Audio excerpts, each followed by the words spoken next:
Today we're looking at Aberrant Action. It's been a pretty big discussion in the community whether this thing's good or not. So we're going to be seeing what's so good about it, what's bad about it. Whether you're a D2 vet or a new light, there's definitely a role here for you. We're going to be talking about what it does best, what makes it unique, and which perks to start with. So let's go ahead and start off with the perks. So Aberrant Action is probably the best hill clip special weapon that we currently have. We have access to 2 sniper rifles that have hill clip, and then the air mine. All weapons that aren't really necessarily ad killing machines. So on something like a rocket sidearm where you're killing tons of ads, you're able to proc hill clip more often, and it definitely fits the way this weapon works overall. So if you just need heals or a very generic perk in that first column, that's the best one. Another really unique perk is Ambitious Assassin, and the only reason I say that's unique is we don't see Ambitious Assassin on weapons anymore. It just simply does not happen.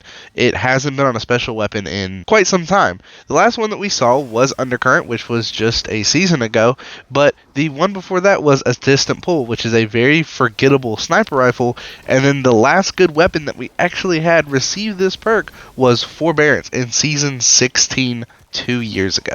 It's nice to see Bungie finally take the gloves off and give us the perks that we want on weapons, rather than releasing 5 solar rocket sidearms before we get one with the combo we want.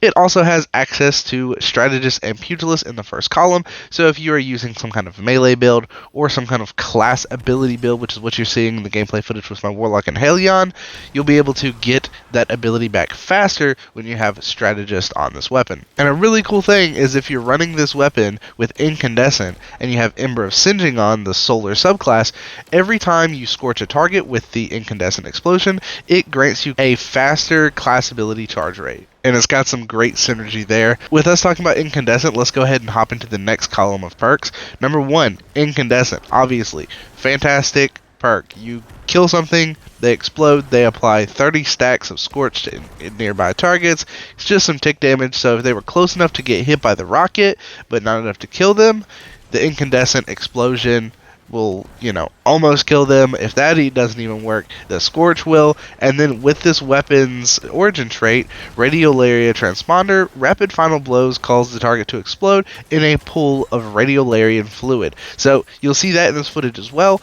It's very nice, decent size area of effect, and it just makes this thing better for slaying out on ads. Next perk in this column I want to talk about is Demolitionist, which works very, very well with Strategist or Pugilist, depending on what character you're playing and what build you're going for. On a Solar Warlock, like you're seeing me run in this video, I am using the Speaker's Helm, which is known for its healing grenades. I also have Helion on with my Phoenix Dive, so I can grant even more healing, create even more orbs, and basically that would be a great reason to run Demolitionist, because I'm getting my healing grenade back, and then I'm also getting my Helion Phoenix Dive back as fast as possible. The only thing is, if I go Demolitionist over Incandescent, I won't be able to take advantage of Ember of Singeing. But for a character like Titan, that's not really an issue, because you're not really worried about getting your class ability. You can go for something more like melee. So you can run Prismatic, you can run Consecration with the Frenzy Blades, and then all you need is Pugilist, so you have that constant uptime with that, and then you can go something like Demolitionist, so you can have your grenade back constantly. So your Pulse Grenade, your Glacial Grenade for cover, your Suspend Grenade, it's fantastic. And that's all the good perks. So there are other perks like Field Prep, Threat Detector, Beacon Rounds. Beacon Rounds I just don't enjoy.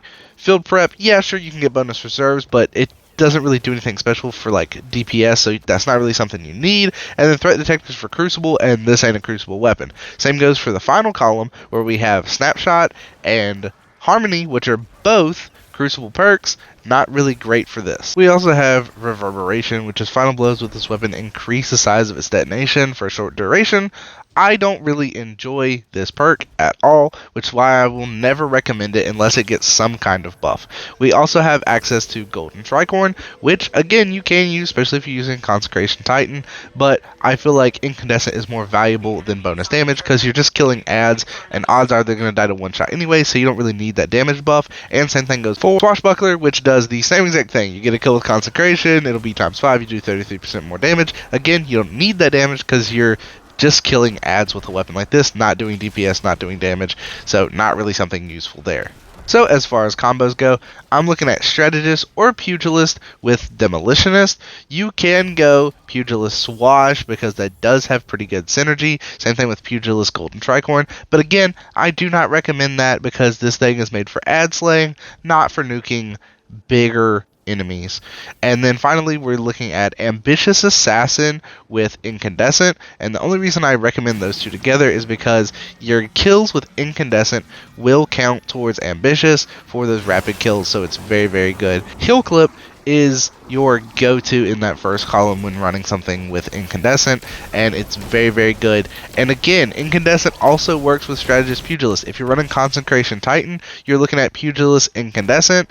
Very, very good.